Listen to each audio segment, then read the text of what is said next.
Buen día. Muy buenos días, Santo Domingo. Buenos días, República Dominicana. Bienvenidos sean todos una vez más al espacio de geopolítica. Damos las gracias a Dios Todopoderoso por un día más.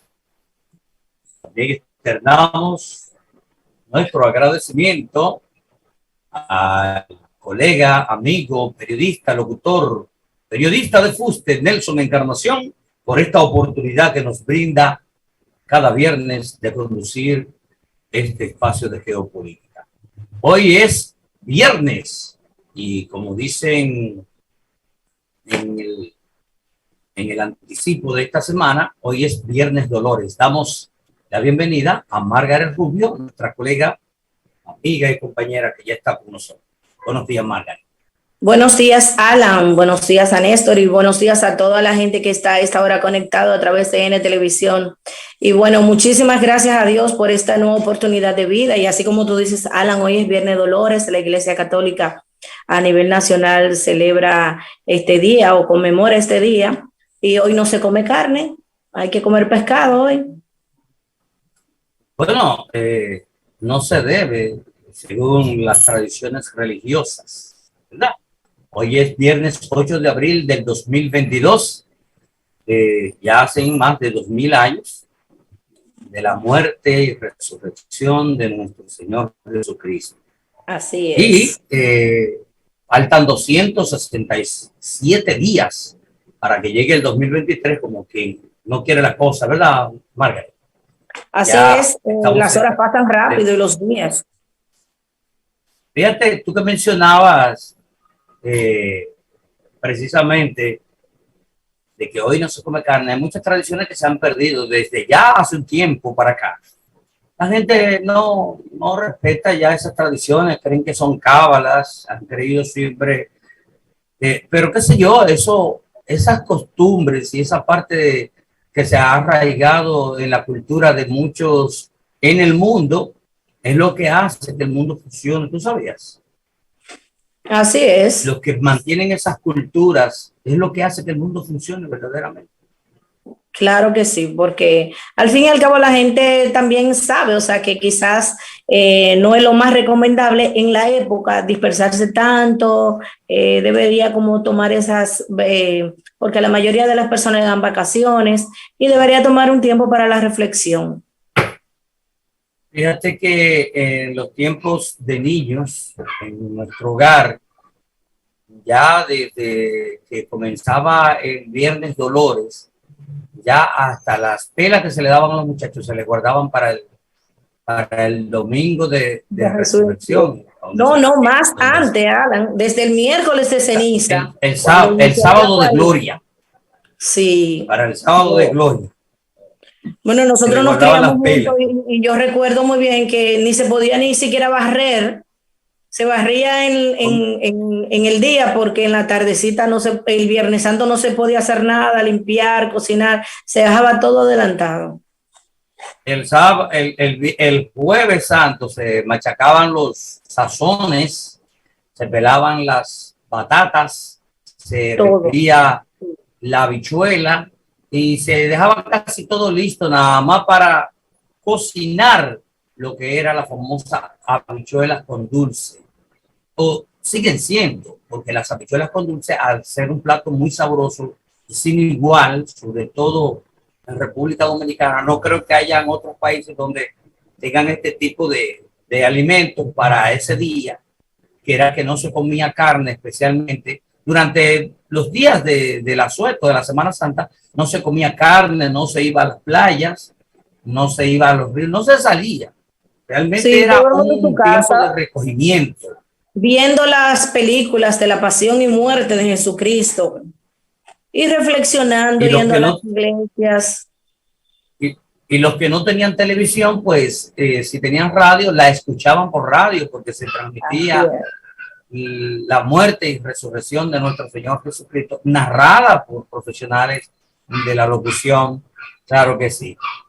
Pues fíjate, Margaret, el santoral de hoy reza que Santos Amancio, a ver si tú conoces alguno de estos, Santos Amancio, Edicio, Perpetuo, Gualterio, Alberto y Dionisio, Santas María Máxima y Concesa.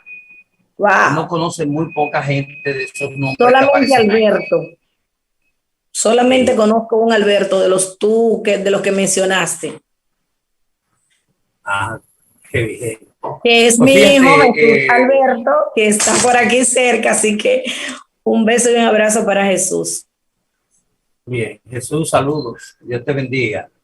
Bien, señores, vamos a ver qué nos trae el tiempo, porque hoy amaneció prácticamente como lloviendo. Yo vi que en la zona de Santo Domingo Oeste se nubló bastante desde el amanecer, desde las 6 de la mañana, un nublado terrible y cayendo algunas gotillas, vamos a decir, algunas lloviznas que mojaron el suelo. ¿Qué tienes con el informe del tiempo, Margaret? Así es, Alan, gracias. El informe del tiempo desde hoy hasta el domingo, pues permanece un panorama meteorológico estable sobre la gran parte de Santo Domingo, a pesar de que tú, como viste, que amaneció medio nublado y eso, pero realmente gran parte del territorio nacional tiene un producto de poca incidencia de un sistema de alta presión sobre el área del Caribe. El mismo favorece de nubes dispersas, de nublado a medio nublado en ocasiones, o sea que puede que el sol esté presente, de repente se va a poner un poco nublado y que hayan quizás chubascos aislados. Sin embargo, los efectos locales y orográficos estarán generando nubosidad para que se produzcan chubascos aislados, como dije anteriormente, hacia las regiones noroeste y hacia la cordillera central.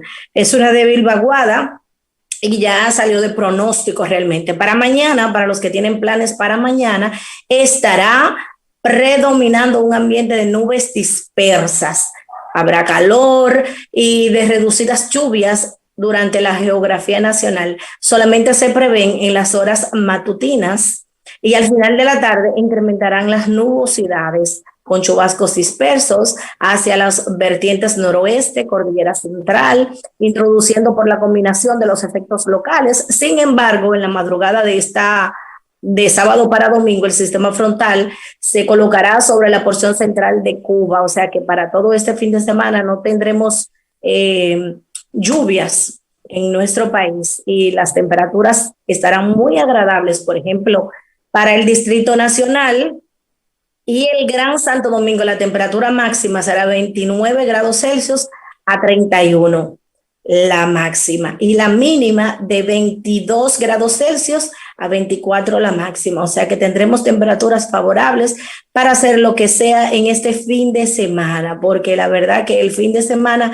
promete, porque además es Domingo de Ramos y bueno, pues estaremos, ¿verdad?, aprovechando este clima que nos va a favorecer durante todo este fin de semana. Ahí están las condiciones del tiempo y como siempre también hay que hidratarse, aunque esté medio nublado y no haya tanto. Muy bien, mantener siempre la hidratación tomando mucha agua.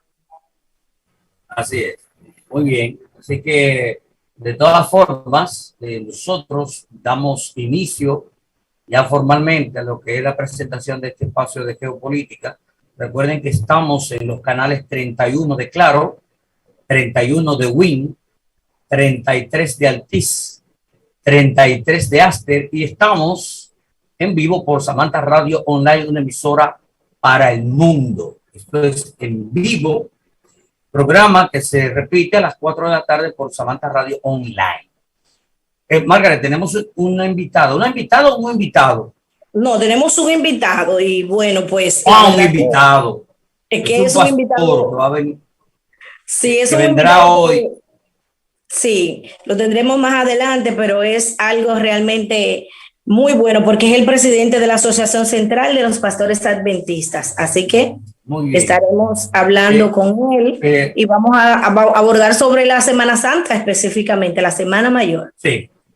Bien, Margaret, pero antes de entrar o anunciar nuestro invitado en el día de hoy, que ya en unos minutos estará con nosotros, hay un tema que hace mucho tiempo que en República Dominicana se ha estado prácticamente debatiendo y ha estado afectando a la mayoría de los dominicanos. Digo a la mayoría de los dominicanos porque en su mayoría los dominicanos van a clínicas privadas. ¿Usted sabía?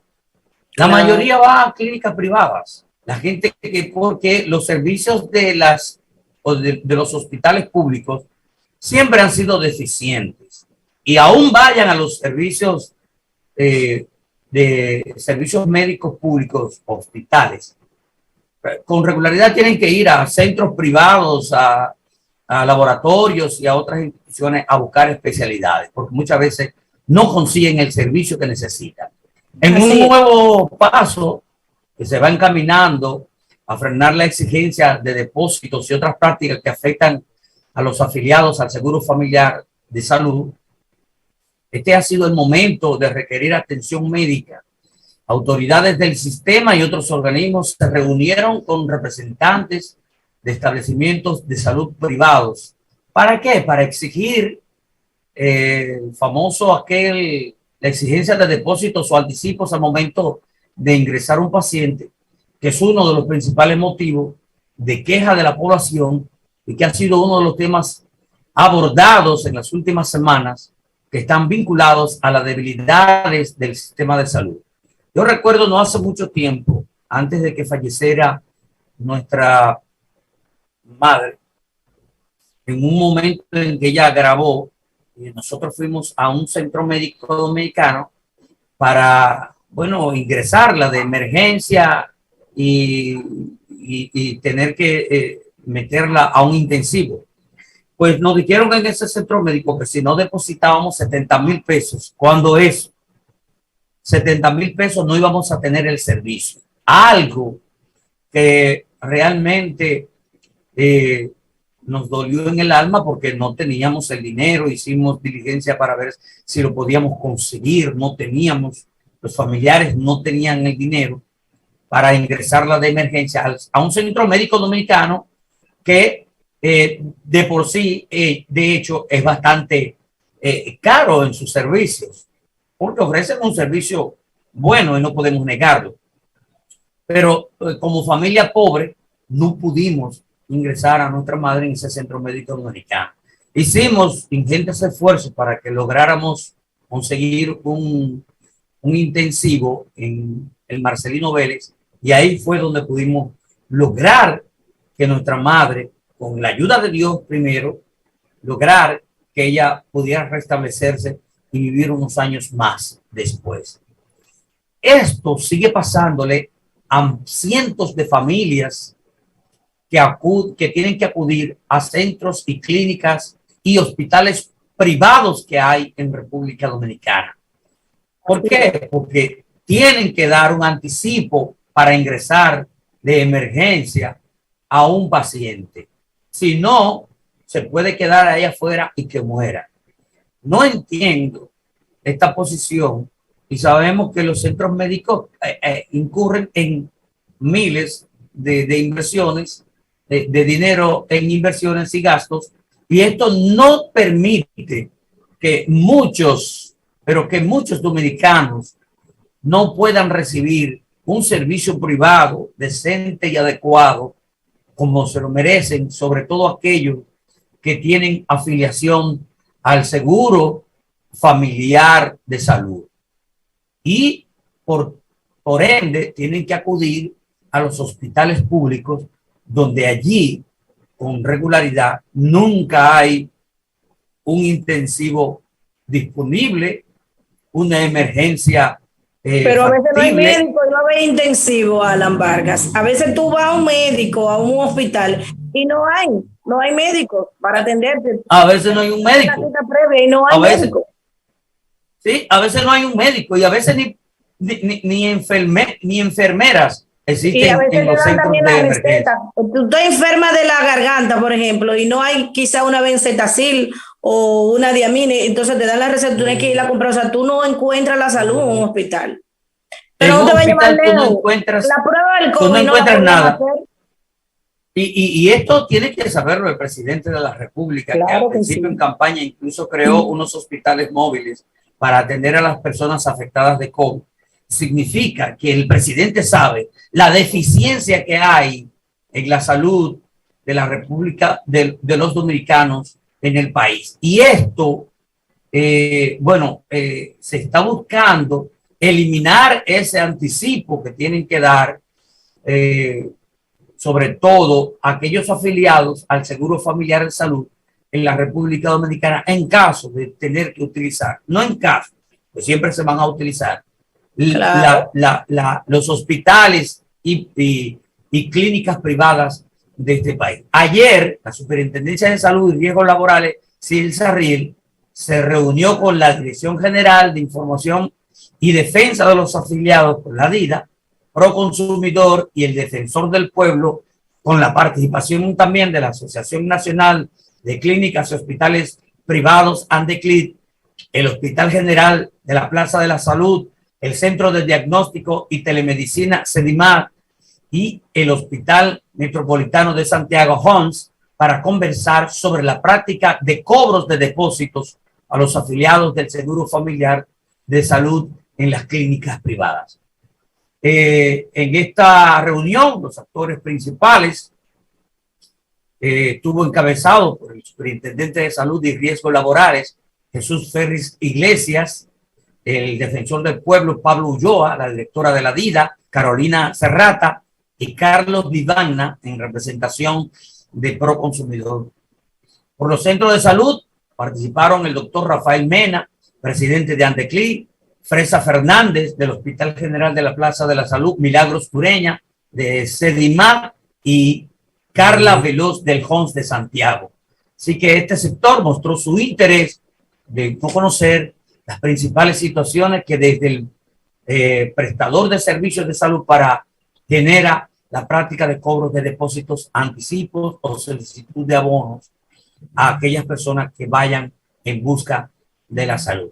Y conversaron sobre la importancia de desarrollar estrategias efectivas que aseguren los derechos de los afiliados y de la sostenibilidad financiera de los prestadores de servicios y de salud a las administradoras de riesgo de salud. Esperamos que haya algún acuerdo entre estos representantes de clínicas que mostraron su disposición y su colaboración con las autoridades nacionales en aunar esfuerzos para intervenir la situación que genera dicha práctica en la actualidad. Y ojalá que esta labor tenga éxito ante la sociedad dominicana. Margaret, tenemos que ir a nuestra primera pausa para regresar entonces con nuestro invitado del día aquí en Geopolítica por EN Televisión, lo que tienes que ver. Regresamos de inmediato. Adelante, Néstor Duval.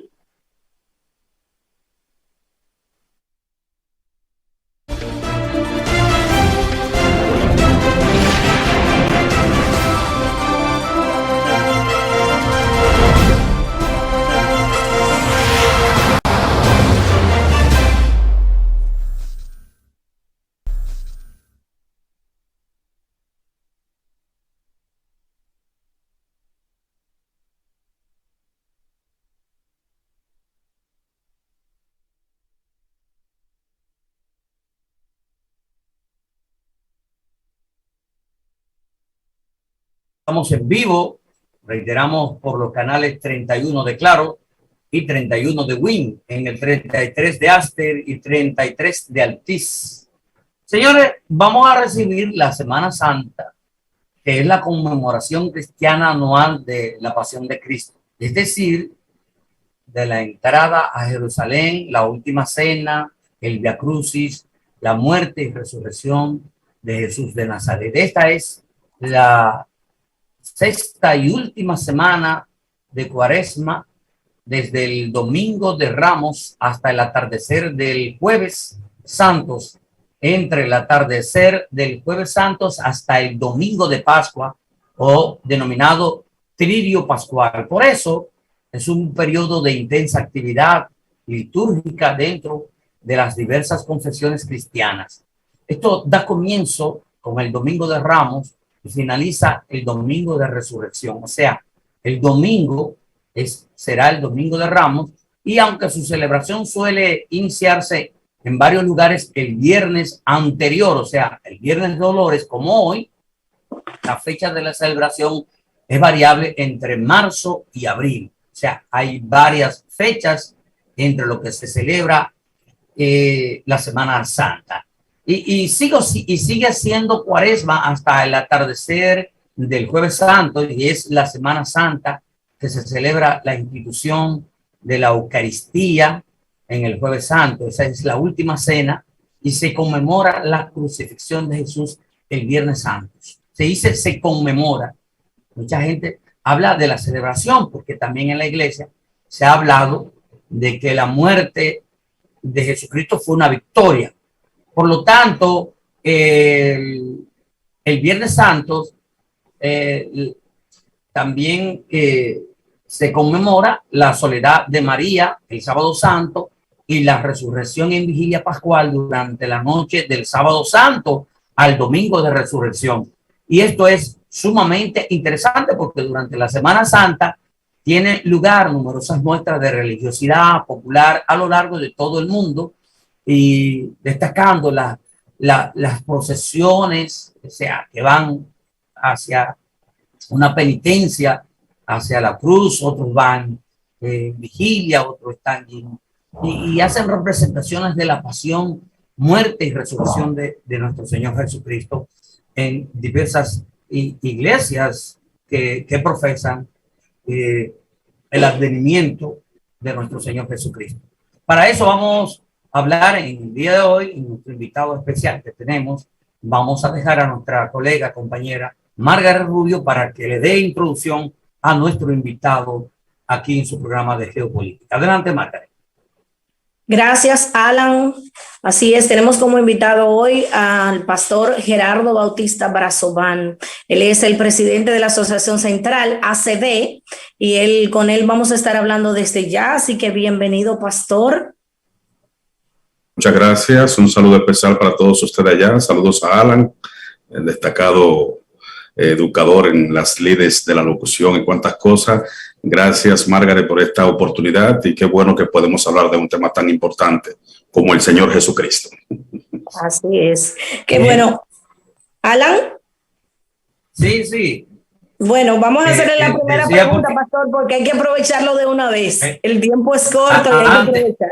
Margaret, antes, gracias por el elogio de la parte comunicativa como docente en este sentido, pero el señor Gerardo tiene una tremenda voz. Yo supongo que debe ser profesionalmente locutor, ¿sí o no?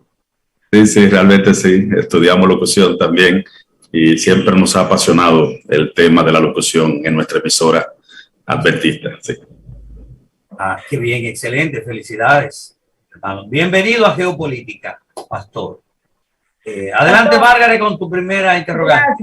Gracias, Alan. Pastor, ¿qué importancia tiene la Semana Santa o todo el periodo de la Cuaresma en la Iglesia Adventista? Porque ya sabemos la importancia, la connotación que le da, por ejemplo, la Iglesia Católica.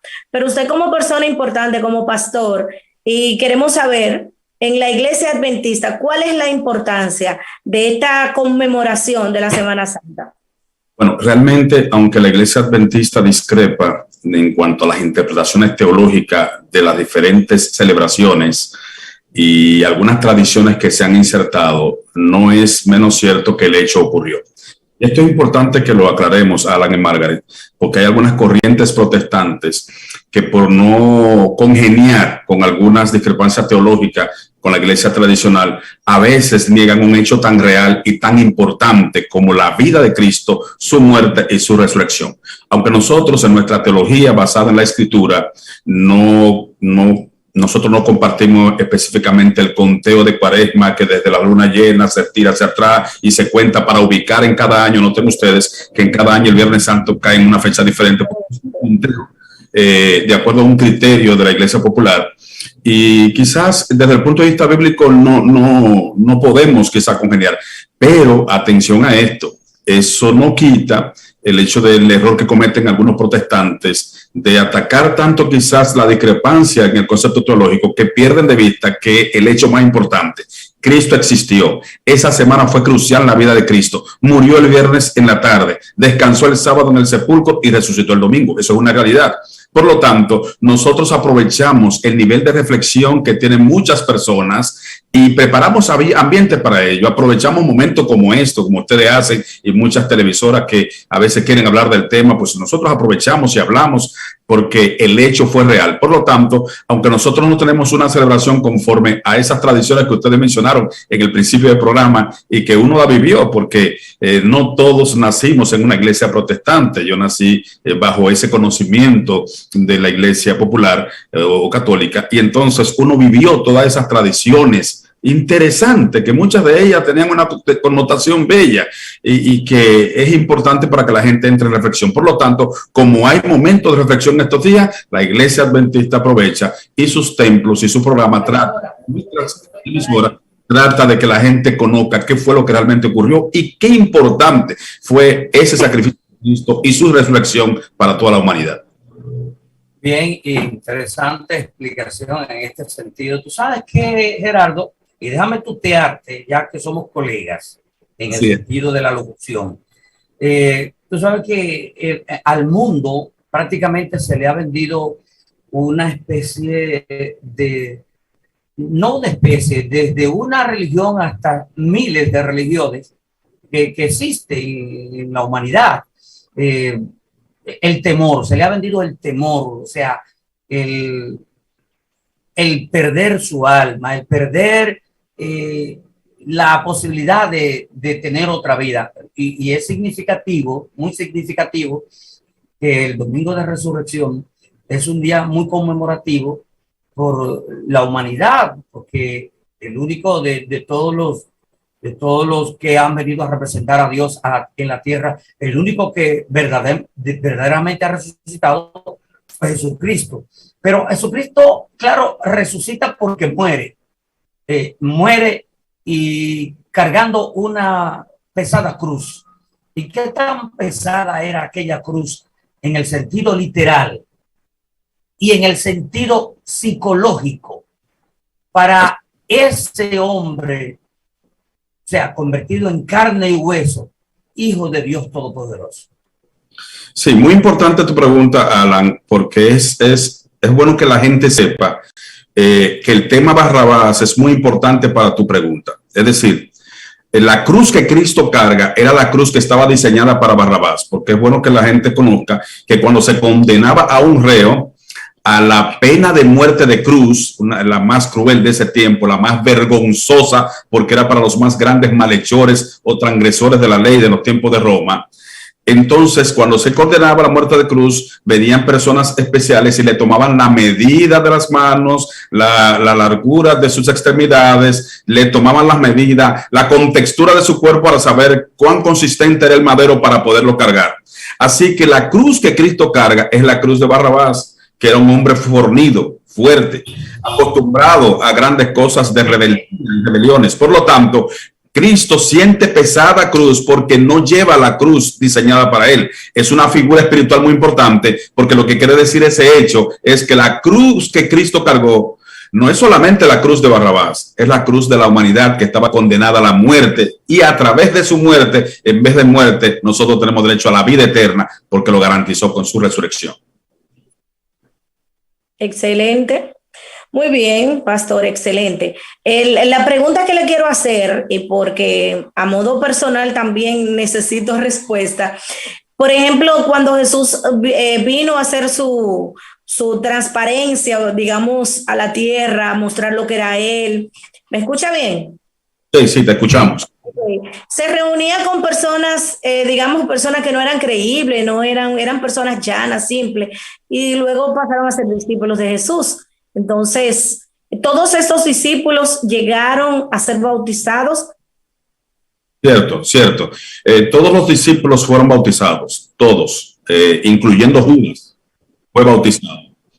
Sin embargo, noten ustedes algo interesante. Aún después de ser bautizado, no fue después de 3 años y medio después de la muerte y resurrección de Cristo que ellos comenzaron a entender la realidad y a cambiar. El mismo Pedro, que fue bautizado desde el principio que Cristo lo llamó, se pasó 33 años y medio con un ímpetu de guerra, creyendo que a lo que Cristo lo había llamado era para tomar a la fuerza el imperio de Roma y devolver la fortaleza a Israel. Entonces, era un hombre que cuando él vio que a Cristo lo jamaquearon esos soldados, ustedes saben, sacó su espada Y si el hombre no es rápido, le corta la cabeza, y llegó a cortarle una oreja. Usted conoce la impresionante figura de esa misma semana que aconteció también. La realidad es que todos estos hombres fueron bautizados, no solamente ellos, 120 más discípulos que registra la Biblia, y muchos que creyeron después de la predicación de él. Era importante. Juan el Bautista bautizaba a muchas personas. Cristo hizo que ellos se bautizaran, y ellos mismos entonces eran los que bautizaban a las personas que Cristo ganaba. Dice el texto bíblico que Cristo mismo no bautizaba, sino sus discípulos. De manera que ellos, después que fueron bautizados, que aprendieron de Juan la técnica que Dios explicó de cómo es el simbolismo de muerte al viejo hombre de pecado y resurrección, que es lo que significa el bautismo. Así que todos participaron de ese pacto con Cristo. Bueno, y hasta la fecha se mantiene el bautismo, ¿verdad? Sí, hasta la fecha. Así es. Gerardo, hay una preocupación en el crecimiento de la humanidad, o sea, la gente en términos general, porque se cree que se está perdiendo no solo la tradición de la Semana Santa, sino que se está, escucho como una voz por ahí, no sé qué me está hablando, sino que se está perdiendo no solamente la tradición, sino el respeto y la solemnidad a lo que es esa Semana Santa, esa Semana Mayor. ¿Qué piensa usted? Bueno, sí, realmente la gente se ha ido a otro extremo. Se ha ido a otro extremo. Es decir, algunos que cuestionaron tradiciones que consideraban absurdas, de cosas, por ejemplo, que usted no podía hablar el Viernes Santo hasta no ir al río, que usted no podía dar golpes fuertes porque usted estaba martillando a Cristo, y cuántas cosas. La gente vio algo de absurdo, algunas cosas de esas, y se fueron a otro extremo, y es a no creer un inciso ahí. Sí. ¿Qué golpe más fuerte no le puede dar uno a Cristo, no solo en ese día, que cuando tú pecas, cuando mientes, cuando acusas y cuando cometes acciones que están en contra de los 10 mandamientos? Perfecto, por eso es que la gente debió ver lo espiritual. Realmente uno creció viendo esas tradiciones y esas ceremonias que se hacían. Entonces, algunas personas quizá con una mentalidad un tanto modernista, como se dicen algunos, ven eso como obsoleto, como arcaico, y entonces han ido a otro extremo, a irrespetar este día. Ustedes saben que ninguna televisora en décadas muy recientes ponía otra cosa que no fuera película cristiana ni música sacra. Ninguna televisora ni emisora. Eso es importante. Esa semana no había ninguna emisora. Es decir, la emisora que no tenía una batería de música sacra, de película, mejor tenía que cerrar. Porque era como un respeto. ¿Ves? Ahora, ante esas cosas que la gente vería como muy tradicional, como muy fuerte, entonces hoy se ha ido a otro extremo, al punto de que una semana que debiera reflexionarse qué fue lo que ocurrió con ese hombre que cambió la historia en dos, antes y después de Cristo. Entonces ahora la gente lo que hace es para tomar, para sentir que descansa, cuando el verdadero descanso es saber qué fue lo que hizo ese hombre en esa semana, qué fue lo que ocurrió en la cruz del Calvario y qué significa para la humanidad la victoria de la resurrección. Y a eso es que nosotros invitamos a reflexionar, y nos apena que algunos, tratando de cuestionar cosas que consideran absurdas, entonces pues se vayan al otro extremo, y es al no respetar ni reconocer nada. Y entonces estas fechas para mucha gente pasan como una fecha especial para beber y para cuantas cosas, que entonces es lo más triste. Y lo lamentable de eso, que al final de la Semana Santa tenemos que contabilizar muertes, accidentados y drogados y qué sé yo, como se dice, intoxicados. Adelante, Marga. Así es, y es lamentable este conteo realmente. Pastor, de los 4 evangelios que encontramos en la Biblia, San Lucas, San Marcos, San Mateo y San Juan, ¿cuál de estos evangelios es el que tiene el mayor enfoque en lo que es la pasión, muerte y resurrección de nuestro Señor Jesucristo? A modo de reflexión y explicarle a la gente cuál de estos puede quizá leer ahora, aprovechar el asueto de Semana Santa para poder entender un poquito más, comprender y tal vez aplicarlo también en la vida. Sí, mira, realmente te voy a decir cuál yo recomiendo, pero los 4 tienen una trascendencia porque cada quien escribe desde su óptica. Mateo era un cobrador de impuestos impresionantemente transformado por Cristo que admiró mucho a Jesús. Marcos era un discípulo quizá un poquito bajo perfil, aunque tuvo un papel protagónico después de su muerte, ayudando a la predicación del Evangelio. Lucas no era discípulo, Lucas era un doctor investigador que se dedicó a investigar la vida de Cristo y más tarde también escribe el libro de los Hechos porque tenía que dar un informe a un excelentísimo de la época de qué fue lo que ocurrió realmente, pero se llenó de tanta verdad que terminó siendo un adepto extraordinario de Cristo hasta ser el autor del libro de los Hechos, que es el siguiente libro después de los Evangelios. El caso de Juan es uno de los casos más extraordinarios porque Juan es conocido primeramente como hijo del trueno, para que ustedes sepan el carácter que tenía este hombre, y luego que Cristo lo transforma pasa a ser el discípulo amado. Es el discípulo que no era uno de los dioses antiguos.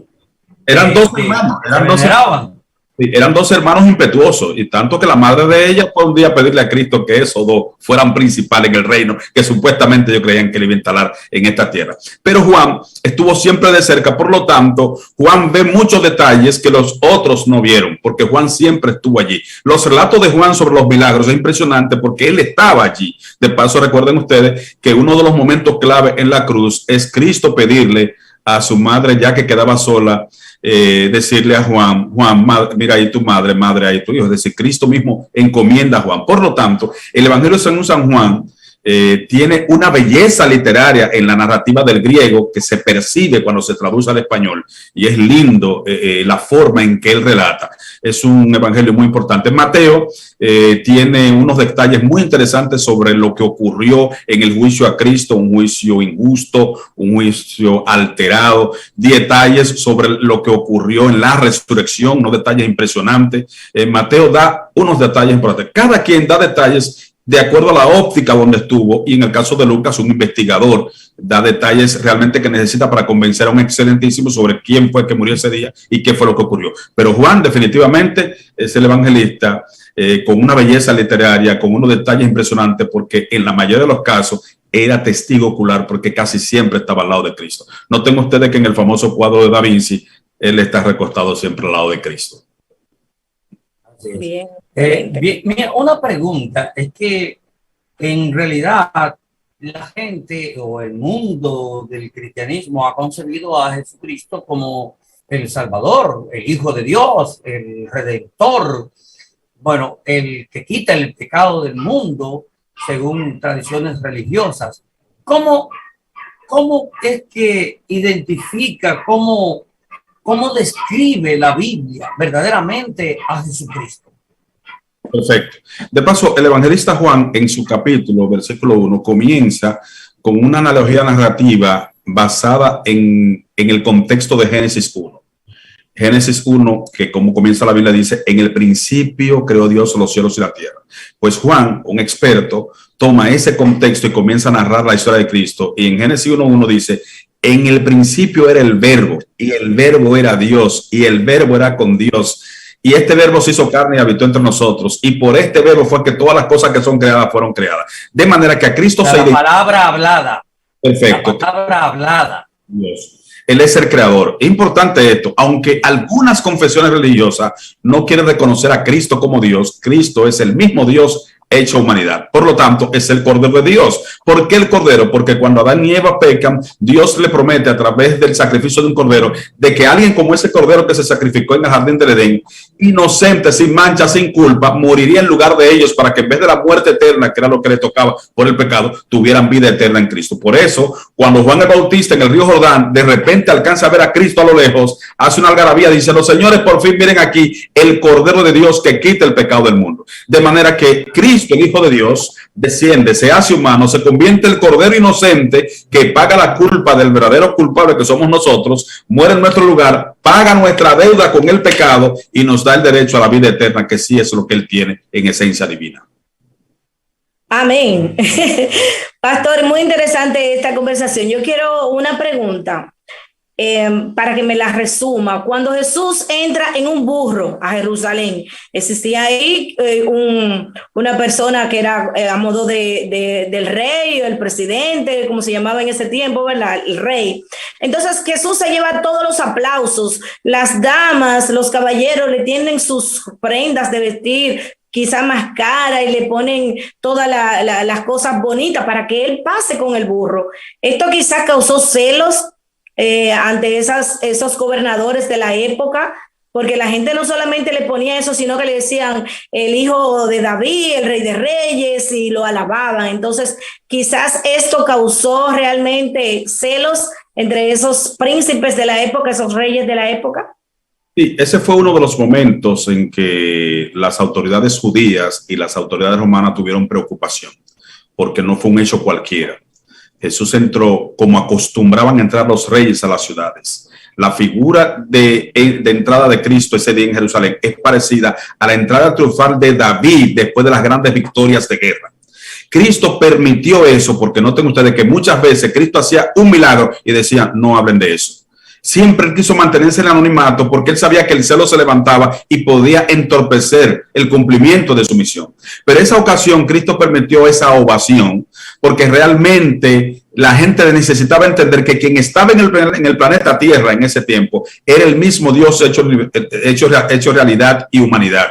Es el Rey de Reyes, el Señor de Señores, el Rey del universo. Cristo lo permitió, por lo tanto, aceptó que los niños con palmas en las manos y toda la multitud gritara, Hosanna, Hosanna, bendito el que viene en el nombre del Señor, declarándolo hijo de Dios, declarando el verdadero rey. Esto creó una situación. De paso, la tradición del Domingo de Ramos viene precisamente por esas cantidades de palmas que son visibles en esa entrada triunfal, y entonces evocan estas celebraciones a cómo Cristo fue recibido con palmas. Por eso de ahí la tradición que tienen del Domingo de Ramos, que es este próximo domingo, donde inicia realmente esa semana. La humanidad cristiana, o sea, la gente que profesa en el cristianismo desde hace muchos años, bueno, desde que Jesucristo partió, están hablando de la vuelta de Jesús, o sea, la venida de Jesús. La Biblia dice que vendrá como ladrón en la noche. ¿De qué manera es realmente? Porque eso viene siendo como una paradoja, como ladrón en la noche, pero ¿por qué como ladrón? ¿Cuál es esa manera o esa forma? Porque también la Biblia dice, vendrá entre las nubes con todo poder y gloria. Y también dice la vuelta del Hijo del Hombre. O sea, ese regreso, ¿cómo ha de ser? Muy bien. Una vez más. Sí, mira, en Apocalipsis capítulo 1, verso 7, dice el texto bíblico, Apocalipsis 1:7, he aquí que viene con las nubes y todo ojo le verá, de manera que será visible. Cuando lees el mismo Cristo hablando de su venida en los evangelios, él dice, así como el relámpago se muestra en el oriente y hasta el occidente, así será la venida de Cristo, que será visible para todos. De manera que cuando Cristo venga va a ser visible, todo el mundo lo va a ver. La figura de como ladrón en la noche no es que Cristo va a llegar a ocultadillas, es una figura que toma solamente la simbología de la sorpresa. Como ladrón en la noche es, como él mismo dice, si el padre de familia supiera a qué hora vendrá el ladrón esa madrugada a asaltar su casa, no dormiría y lo esperaría para no ser sorprendido. De manera que ustedes tienen que saber que mi venida será sorpresiva. Como ustedes no saben el día ni la hora, estén siempre preparados. De manera que la figura del ladrón en la noche solamente toma el símbolo de sorpresa. La idea es que nadie sabrá el día y la hora. Es decir, si alguien le dijo a ustedes, y ustedes han visto mucho sensacionalismo en la década, en el 2012, había toda una profecía maya que decía que Cristo venía el 21 de mayo del 2012, y eso creó un revuelo en mucha gente. Pero la Biblia siempre ha dicho claramente, Cristo dijo, el día y la hora nadie lo sabe, solamente el Padre, solamente Dios. ¿Qué significa esto? Que Él vendrá como ladrón en la noche, en el sentido de que nadie sabe a qué hora vendrá. Pero cuando venga, lo verá el planeta entero. Wow, increíble. Pastor, ya para finalizar esta pregunta, ¿qué es más importante para las personas que nos están viendo y para nosotros aquí en el set también? ¿Qué es más importante, congregarse o creer en Dios? Bueno, es interesante esto porque el creer en Dios, que es la base, no es un concepto egoísta. el creer en Dios es también unirte a otros que creen para animarse uno u otro a crecer en ese crecimiento, en ese conocimiento. Hebreos capítulo 10, verso 25, el apóstol Pablo, una carta que envió a los hebreos, en el capítulo 10, verso 25 dice, no dejen de congregarse como algunos tienen por costumbre, y más cuando vemos que aquel día se acerca, a fin de que se alienten unos y otros. De manera que si las personas ven la salvación como algo de yo salvarme, entonces la gente dice, creo en Dios y estoy en mi casa. Pero la salvación no es un asunto solamente, es también yo ayudar a otros que crean. Por lo tanto, la congregación es personal para el creyente. Sí. Y es personal. Es personal la salvación, pero también la salvación tiene otra dimensión de influencia. Una vez acepto personalmente mi salvación en Cristo, ahora me congrego para animar a otros y recibir ánimo de otros que me van a mantener en el camino y yo ayudaré a mantener a otros. Eso es lo que la Biblia hace. Bueno, Gerardo, estamos en la recta final del programa, nos queda apenas un minuto. Queremos que dentro de ese tiempo, con respecto a la llegada de esta Semana Mayor, tú, a través de la religión que profesas, envíes un mensaje a la comunidad, al pueblo dominicano y al mundo a través de Geopolítica. Muy bien, gracias por esa oportunidad. Te quiero decirle a todos los oyentes de este programa y a todos los televidentes, porque ahora la televisión se oye, se ve y cuántas cosas las personas en esta tecnología. Quiero decirles que lo que ocurrió esa semana fue real. La historia, aunque muchos quisieron borrarla, no han podido borrarla, porque allí los que han ido a Tierra Santa están los testigos mudos, que son los viejos muros de la Jerusalén. Allí está todo plasmado. Fue real la vida de Cristo. Fue real su sufrimiento en esa semana última de su vida. Fue real el martirio ese viernes en la tarde. Fue real la sepultura en la tumba de José de Arimatea, pero mucho más real también fue la resurrección que garantiza, como él dijo, yo soy la resurrección y la vida. El que cree en mí, aunque esté muerto, vivirá. El mensaje lindo es que estos días lo aprovechemos mientras descansamos, si se quiere, porque es legítimo el descanso, pero que nuestras vidas entren en un contacto de reflexión, de solemnidad, para meditar en lo que ocurrió ese día y cómo puede impactar tu vida y cómo puede ayudar tu vida para los desafíos diarios y cómo también te da a no tener miedo a la muerte, porque sabemos que si vivimos, cuando venga iremos con Él, y si morimos tendremos poder, porque Él nos levantará, porque Él se levantó en la resurrección. Que Dios nos dé ese... ¿Y que hay tiempo para arrepentirse o hay que arrepentirse ya? Es tiempo de arrepentirse hoy y cada día. Es tiempo de abrir el corazón al Señor. Y esa semana es tiempo de reflexión y de crecer realmente conociendo lo que Cristo hizo en favor de la humanidad. Bueno, queremos agradecerte inmensamente tu participación, haber aceptado nuestra invitación a través de nuestra colega Margaret Rubio, que también le agradecemos en ese sentido, pero tenemos que marcharnos por el día de hoy. Margaret, ¿tenía algo más que decir al final? Agradecer a nuestro pastor Gerardo Bautista Brazovan por esta maravillosa conversación. Espero que tengamos una segunda parte. Gracias, pastor. Bien, siempre a las órdenes. Cualquier tema teológico, nuestra licenciatura en teología y nuestro conocimiento en esto está a disposición de este programa para responder cualquier pregunta bíblica y teológica. Feliz fin de semana para todos. Excelente profesional. Excelente profesional. Gracias, Gerardo Bautista Brazovan. Hasta la próxima. Señoras y señores, hoy es viernes y aunque sin mascarilla, ni manitas limpias, ni nada por el estilo, todavía aún el COVID lo sabe. Feliz fin de semana y hasta la próxima. Adelante, Néstor Duval.